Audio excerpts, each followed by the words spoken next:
Hello बच्चों, welcome to another special episode of Sunday Science Talks. Mobile हमारी body का एक इम्पॉर्टेंट ऑर्गन बन चुका है जिसके बिना जीना बहुत ही मुश्किल हो सकता है।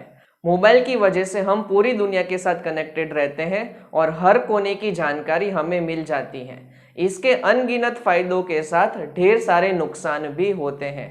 मोबाइल से निकलते हैं रेडिएशंस जो हमारी बॉडी के लिए बहुत ही हार्मफुल हो सकते हैं। इस वीडियो में हम इसी रेडिएशन के बारे में बात करेंगे।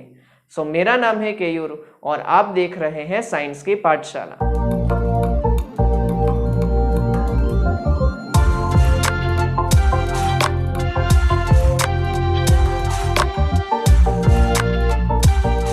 रेडिएशन एक ऐसा वर्ड है जो हमने कई बार सुना है।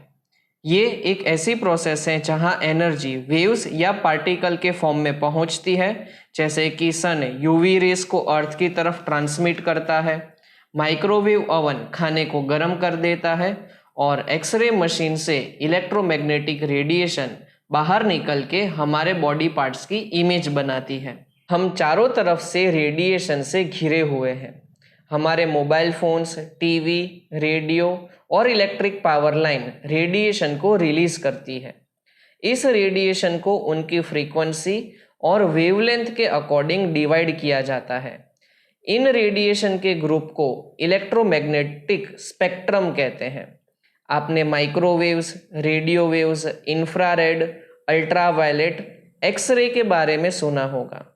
ये सब एक्चुअल में रेडिएशंस है जिनकी स्पेसिफिक वेवलेंथ और फ्रीक्वेंसी होती है। जिस रेडिएशन की वेवलेंथ ज़्यादा हो वो ज़्यादा डिस्टेंस ट्रैवल कर सकती है। इसका बेस्ट एग्जाम्पल है अल्ट्रावायलेट रेस जो सन से 151 मिलियन किलोमीटर ट्रैवल करके अर्थ तक आती है। Electromagnetic radiation electric and magnetic field के फॉर्म में एनर्जी कैरी करती है। इलेक्ट्रिक फील्ड डिवाइस ऑन हो या ऑफ हमेशा फॉर्म होती है, जबकि मैग्नेटिक फील्ड सिर्फ डिवाइस ऑन होने पे क्रिएट होती है। इलेक्ट्रिक फील्ड को हम शील्ड करके रोक सकते हैं, पर मैग्नेटिक फील्ड को रोकना इम्पॉसिबल है क्योंकि वो किसी भी बिल्डिंग, लिविंग थिंग्स और सारे मटेरियल्स में से इजीली पास हो जाती है। हमारे mobile phones and wifi electromagnetic radiation को ट्रांसमिट और रिसीव करते हैं। इलेक्ट्रोमैग्नेटिक रेडिएशन को 2 पार्ट्स में डिवाइड किया जाता है, जिसमें हम पहले बात करेंगे नॉन आयोनाइजिंग रेडिएशन के बारे में। ऐसे टाइप के रेडिएशन में एनर्जी बहुत लो होती है, जिसकी वजह से वो ज़्यादा डिस्टेंस ट्रैवल नहीं कर सकती। Mobile phones, radio, TV signals non ionising radiation का पार्ट है। मोबाइल फोन रेडिएशन की फ्रीक्वेंसी 1.9 से लेके 2.2 गीगाहर्ट्ज के बीच में होती है। मोबाइल फोन्स रेडियो वेव्स की फ्रीक्वेंसी पे काम करती है। मोबाइल फोन नेटवर्क 2 वे सिस्टम पर काम करता है।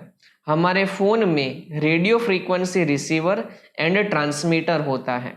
आपने बिल्डिंग्स के टॉप पे एंड पोल्स पर रेडियो एंटीना को देखा होगा। जब भी हम कॉल करते हैं तो रेडियो वेव्स हमारे फ़ोन से एंटीना तक ट्रैवल करती है। ये एंटीना कनेक्टेड होता है लैंडलाइन फ़ोन सिस्टम से। यहाँ पे रेडियो वेव्स सामने वाले पर्सन के फ़ोन तक ट्रैवल करती है और हम इजीली कॉल पर बात कर सकते हैं। आपने सैटेलाइट फ़ोन्स के बारे में सुना होगा। ये डिफरेंट टेक्नोलॉजी पर काम करता है। यहाँ पे 2 मोबाइल फोन्स पे सिग्नल्स सैटेलाइट के थ्रू ट्रैवल करते हैं। इलेक्ट्रोमैग्नेटिक रेडिएशन का दूसरा टाइप होता है आयोनाइजिंग रेडिएशन। इसकी एनर्जी हाई होती है। एक्सरे एंड गामा रेज इसी रेडिएशन का पार्ट है। ये हाई एनर्जी और हाई फ्रीक्वेंसी रेडिएशन बॉडी के सेल्स एंड डीएनए को डैमेज कर सकता है, जिससे कैंसर का खतरा होता है। कॉस्मिक रेज, सोलर रेडिएशन, सीटी स्कैन्स भी हाई फ्रीक्वेंसी रेडिएशन होते हैं। माइक्रोवेव ओवन रेडिएशन को एमिट करके हीट का यूज करके केक को बेक करता है। आई होप आपको दोनों टाइप की रेडिएशंस के बारे में पता चल गया होगा। अब हम स्पेसिफिकली मोबाइल रेडिएशंस के बारे में बात करेंगे। फास्ट मूविंग लाइफ का एक हिस्सा फास्ट इंटरनेट भी है। इंटरनेट के बिना की लाइफ इमेजिन करना और जीना मुश्किल है। जैसे ह्यूमन बॉडी का ग्रोथ होता है, वैसे ही टेक्नोलॉजी हर रोज ग्रो होती है। जब इंटरनेट लेट 20th सेंचुरी और 21st सेंचुरी में दुनिया में आया था, तब किसी को आइडिया नहीं था कि ये हमारी लाइफ का बहुत इम्पोर्टेंट हिस्सा बन जाएगा। हमने इंटरनेट को ग्रो होते हुए देखा है। पहले 2G आया, मतलब कि सेकेंड जनरेशन टेक्नोलॉजी, फिर थर्ड जनरेशन, और अभी हम 4G यूज कर रहे हैं। आगे कुछ दिनों में 5G भी लॉन्च होने वाला है। अगर हम सेकेंड जनरेशन मतलब कि 2G की बात करें तो उस टेक्नोलॉजी में इंटरनेट स्पीड बहुत कम होती थी, पर कवरेज ज़्यादा मिलता था। सिग्नल्स हमें हर जगह मिल जाते थे क्योंकि वो लो फ्रीक्वेंसी पे काम करता था। एक बात आपको हमेशा याद रखनी है, अगर फ्रीक्वेंसी कम होती है तो कवरेज ज़्यादा मिलता है। दोनों एक दूसरे के रेसिप्रोकल में होते हैं। फिर टेक्नोलॉजी आगे बढ़ती गई और थर्ड जनरेशन और फोर्थ जनरेशन यानी कि 3G और 4G लॉन्च होता है।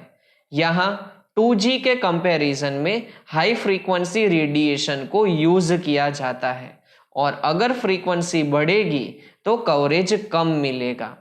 इसी वजह से कॉल ड्रॉप के चांसेस बढ़ जाते हैं। इसका एक फायदा हुआ कि हमें इंटरनेट स्पीड बहुत ज़्यादा मिलने लगी, पर कवरेज कम होता गया और हमें ज़्यादा टावर्स लगाने की ज़रूरत पड़ी। लेटेस्ट टेक्नोलॉजी 5G में हम अभी तक की सबसे ज़्यादा फ्रीक्वेंसी वाले रेडिएशन को यूज़ करने वाले हैं, जिसकी वजह से इंटरनेट स्पीड 20 Gbps तक मिलेगी। लेकिन इसका एक नुकसान होगा, इससे हमें कवरेज बहुत कम मिलेगा और कॉल ड्रॉप को रोकने के लिए ज़्यादा मोबाइल टावर्स लगाने पड़ेंगे और रेडिएशन का खतरा बढ़ जाएगा। इसलिए अगर हम हेल्थ वाइज बात करें तो सबसे खतरनाक हमारे लिए 5G रेडिएशन हो सकते हैं। अब हम बात करेंगे सार के बारे में। इसका मतलब होता है स्पेसिफिक एब्जॉर्प्शन रेट, यानी कि हमारी बॉडी कितने अमाउंट में रेडिएशन को एब्जॉर्ब करती है फ़ोन से। अमेरिका की एजेंसी FCC के अकॉर्डिंग परमिसिबल सार वैल्यू है 1.6 वॉट पर kg। इससे ज़्यादा अगर रेडिएशन एब्जॉर्ब होंगे तो ब्रेन में डैमेज हो सकता है। मोबाइल फ़ोन्स कितने अमाउंट में रेडिएशन को एमिट कर रहा है उसे चेक करने के लिए हाईएस्ट और लोवेस्ट फ्रीक्वेंसी का यूज़ करके रेडिएशन को एक डमी के हेड और बॉडी से पास करवाया जाता है।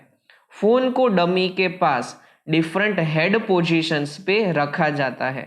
जैसे हम फ़ोन को होल्ड करते हैं, उस पोजीशन पे रख के रेडिएशन को मेजर किया जाता है। सार वैल्यू को चेक करने के लिए आप स्क्रीन पे दिखाए गए नंबर का यूज़ करके चेक कर सकते हैं।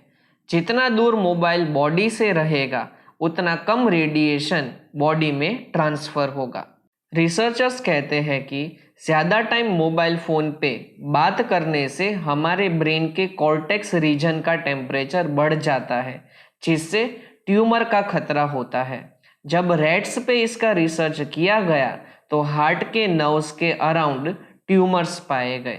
रेडिएशन के डेंजर्स से बचने के लिए अगर हम कुछ स्टेप्स फॉलो कर सकते हैं, जैसे कि फ़ोन पे बात करते वक्त उसे अपने बॉडी से दूर रख के हेडफोन्स या स्पीकर का यूज़ कर सकते हैं। हम फ़ोन पे बात करना कम कर दें तो रेडिएशन से बचा जा सकता है।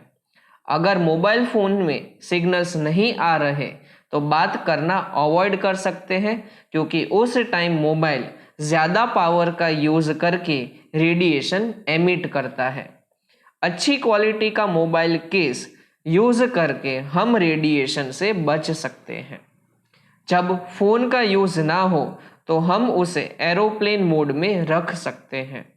रात को सोने से पहले हम अपने फ़ोन को बॉडी से दूर रख के रेडिएशन से बच सकते हैं। आई होप आपको ये हमारा संडे स्पेशल एपिसोड पसंद आया होगा।